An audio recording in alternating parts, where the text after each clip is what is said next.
ఇటు తెలుగు రాష్ట్రాల్లో వర్షాలు దంచి కొడుతున్నాయి. తెలంగాణలోని పలు ప్రాంతాల్లో భారీ వర్షాలు కురుస్తున్నాయి. వర్షాల ధాటికి సూర్యాపేట జిల్లా హుజూర్ నగర్లో పలు లోతట్టు ప్రాంతాలు జలమయమైపోయాయి. పురపాలక పరిధిలో డ్రైనేజ్ వ్యవస్థ సరిగా లేక వర్షం వచ్చిన ప్రతిసారి కూడా మురుగునీటితో కలిసి వర్షపు నీరు ఇళ్లలోకి చేరి ఇబ్బందులకు గురవుతున్నారు అక్కడ స్థానికులు. అయితే దీనికి సంబంధించి అధికారులకు తెలియజేసినప్పటికీ కూడా ఎవరూ పట్టించుకోవడం లేదని ఆందోళన వ్యక్తం చేస్తున్నారు. తమ సమస్యకు పరిష్కారం చూపించాలని కోరుతున్నారు వారు.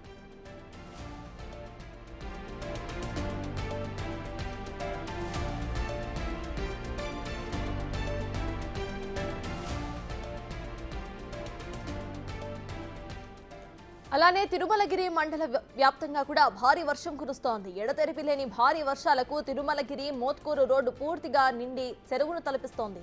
రాబోతున్న 2-3 రోజులు భారీ నుంచి అతి భారీ వర్షాలు కురిసే అవకాశం ఉందని వాతావరణ శాఖ అధికారులు తెలిపారు. లోతట్టు ప్రాంత ప్రజలు అప్రమత్తంగా ఉండాలని సూచించారు.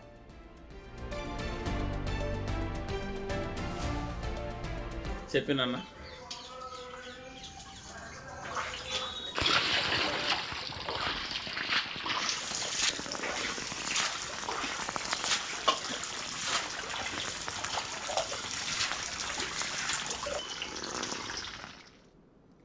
ఇదే అంశంపై పూర్తి డీటెయిల్స్ ను మా ప్రతినిధి పుల్లారావు అందిస్తారు. పుల్లారావు, చెప్పండి, ప్రెసెంట్ అక్కడ నీరు చేరిపోయినట్టు తెలుస్తోంది. ఇళ్లకి కూడా నీళ్లు వచ్చేసిన పరిస్థితి ప్రెసెంట్ విజువల్స్ లో కూడా చూస్తున్నాము. అక్కడ పరిస్థితి ఎలా ఉంది? ఎవరైనా వచ్చి అంటే ఆ నీటిని అటు నుండి తీసే ప్రయత్నం చేస్తున్నారా? ప్రెసెంట్ అప్డేట్స్ ఏంటి? గత 2 రోజులుగా కురుస్తున్నటువంటి వర్షాలతో మాత్రము ఉమ్మడి నల్గొండ జిల్లాలో అనేక మంది లోతట్టు ప్రాంతాల్లో ఉన్నటువంటి ఇళ్లలోకి నీరు అనేది వచ్చి చేసిన పరిస్థితి నెలకొంది. ముఖ్యంగా సూర్యాపేట జిల్లాలో ఉన్నటువంటి తిరుమలగిరి అంటే తుంగతుర్తి నియోజకవర్గంతో పాటు హుజూర్నగర్ నియోజకవర్గాల్లో అతి నుండి భారీ వర్షాలు బాగా కురుస్తున్నటువంటి పరిస్థితి నెలకొందని చెప్పవచ్చు. సో ఈ విధంగా ఉన్న పరిస్థితుల్లో వర్షం నీరు అనేది ఒక్కసారిగా డ్రైనేజ్ సిస్టమ్ సరిగ్గా లేకపోవడం వల్ల వర్షం నీరు అనేది ఇళ్లలో కూడా వచ్చి చేస్తున్న పరిస్థితి కనబడుతుంది. ముఖ్యంగా హుజూర్నగర్ నియోజకవర్గ పరిధికి సంబంధించి హుజూర్నగర్ మున్సిపాలిటీ పరిధిలో కూడా డ్రైనేజ్ సిస్టమ్ అనేది సరిగ్గా లేకపోవడం, ఎందుకంటే ఇటీవల కాలంలోనే దానికి సంబంధించి రోడ్ల నిర్మాణాలు ఇవన్నీ కూడా చేస్తున్న పరిస్థితి ఉండడం జరిగింది. ఈ విధంగా ఉన్న పరిస్థితుల్లో డ్రైనేజ్ సిస్టమ్ సరిగ్గా లేకపోవడంతో ఆ డ్రైనేజ్ లో ఉన్నటువంటి మురుగునీరుతో పాటు ఈ వర్షపు నీరు అనేది ఒకేసారిగా పెద్దగా వరద రూపంలో వచ్చే వరకు మొత్తం కూడా లోతట్టు ప్రాంతాల్లో ఉన్నటువంటి ఇళ్లలోకి వచ్చి చేరుతుంది. దీనివల్ల మాత్రము ఆ లోతట్టు ప్రాంతాల్లో నివసిస్తున్న ప్రజలు మాత్రం చాలా ఇబ్బందులు పడుతున్న పరిస్థితి నెలకొందని చెప్పవచ్చు. సో ఈ విధంగా మురుగు నీరు అదేవిధంగా వర్షం నీరు ఒక్కసారిగా రావడం వల్ల మాత్రము తీవ్రమైనటువంటి ఇబ్బందులు తలెత్తుతున్నాయి. ప్రజెంట్ గా చూస్తే మాత్రం స్థితిలో వ్యాధులు పెరుగుతున్న ప్రస్తుత తరుణంలో ఈ విధంగా మురుగు నీరు కూడా ఇళ్లకు వచ్చే వరకు ఇంకా అనేక రకమైన రోగాల బారిన పడే పరిస్థితులు తలెత్తిందని చెప్పేసి కూడా అక్కడ ఉన్న ప్రజలు మాత్రం వాపుతున్న పరిస్థితి ఉండడం జరిగింది. కాకపోతే ఈ విషయం సంబంధించి మాత్రం మున్సిపాలిటీ వారు కూడా స్పందించిన పరిస్థితి ఉంది. ఎక్కడైతే ఇళ్లలోకి వరద నీరు అంటే మురుగు నీరు అది వచ్చి చేరుతుందో వాటి అన్నింటినీ కూడా అక్కడి నుంచి తొలగించే ప్రయత్నాలు మాత్రం చేస్తూ ఉన్న పరిస్థితి ప్రజెంట్ అయితే అక్కడ కనబడుతూ ఉండడం జరిగింది. ముఖ్యంగా హుజూర్నగర్ మున్సిపాలిటీకి సంబంధించేసి ఈ డ్రైనేజ్ సిస్టమ్ కి సంబంధించి డ్రైనేజ్ లో ఉన్నటువంటి వాటర్ అనేది ఇంతకుముందు ఊర చెరువుకు లింక్ అనేది ఉండడం జరిగింది. అయితే ఇప్పుడు ఆ ఊర చెరువు లింక్ అనేది పూర్తిగా చేయకపోవడంతో అంటే లేకుండా ఉండడంతో మాత్రం ఆ డ్రైనేజ్ లో ఉన్నటువంటి వాటర్ పూర్తి స్థాయిలో అదే విధంగా కంటిన్యూ అవుతుంది. అదేవిధంగా ఈ విధంగా వర్షాలు వచ్చిన సమయంలో ఆ మురుగు నీరు ఒకసారి పైకి రావడము, ఈ వరద నీరు రెండు మిక్స్ అయ్యి లోతట్టు ప్రాంతాల్లో చేరుకోవడం మాత్రం ప్రజలు మాత్రం చాలా ఇబ్బంది అవుతుంది. ఈ సమస్యను వెంటనే పరిష్కరించాలి, లేకపోతే మాత్రం మాకు చాలా అనారోగ్య పరిస్థితి తలెత్తే అవకాశం ఉందని కూడా ప్రజలు వాపుతున్న పరిస్థితి ఉంది. తుంగతుర్తి నియోజకవర్గంలో కూడా ఇదే పరిస్థితి కనబడుతుంది. ముఖ్యంగా తిరుమలగిరి ప్రాంతంలో అనేక ప్రాంతాల్లో కూడా లోతట్టు ప్రాంతాల మొత్తం కూడా జలమయమైన పరిస్థితి ఉండడం జరిగింది. ముఖ్యంగా పాఠశాలలు కూడా వరద నీరు ప్రవేశించే వరకు ఆ పాఠశాలలు కూడా సెలవు ప్రకటించిన పరిస్థితి నెలకొందని చెప్పవచ్చు.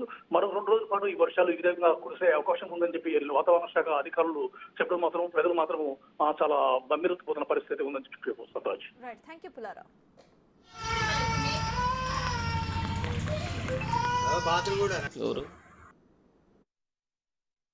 ఎక్కడెక్కడేవో అటువంటి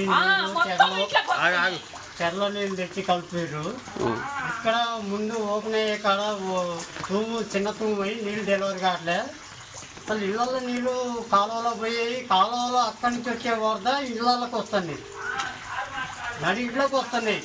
ఎట్లా అటు నుంచి ఆనంగా నీళ్ళు వచ్చాయి, చెరలన్నీ వచ్చాయి. ఇవన్నీ కలుపుకొని వీడికి వచ్చాక గోయినపురం రోడ్డుకి ఆడ డెలివరీ అయ్యే తూము చిన్న తూము అయింది.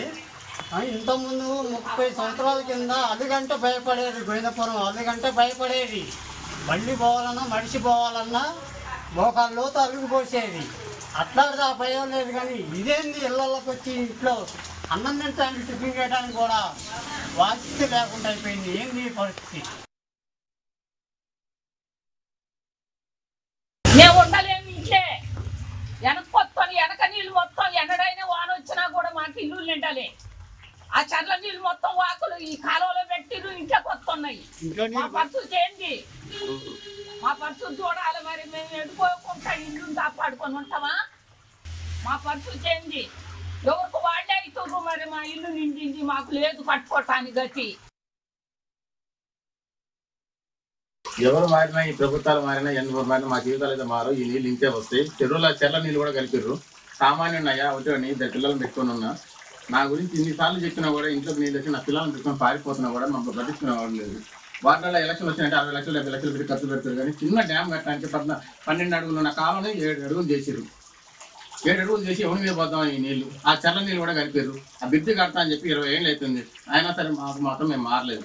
మమ్మల్ని ఇంతే ఉంచారు. రేపు వస్తుంది మన నాయకుడు వస్తాడు అన్నారు. ఏ నాయకుడు లేడు. మమ్మల్ని ఇంతే ఎడుకు సంపరాదండి ఊరికి వచ్చి సీతాలతో ఆడుకుంటారు ఈ నీళ్ళు. ఇట్లా చిన్న సామాన్యున్నాయ్యా నేను.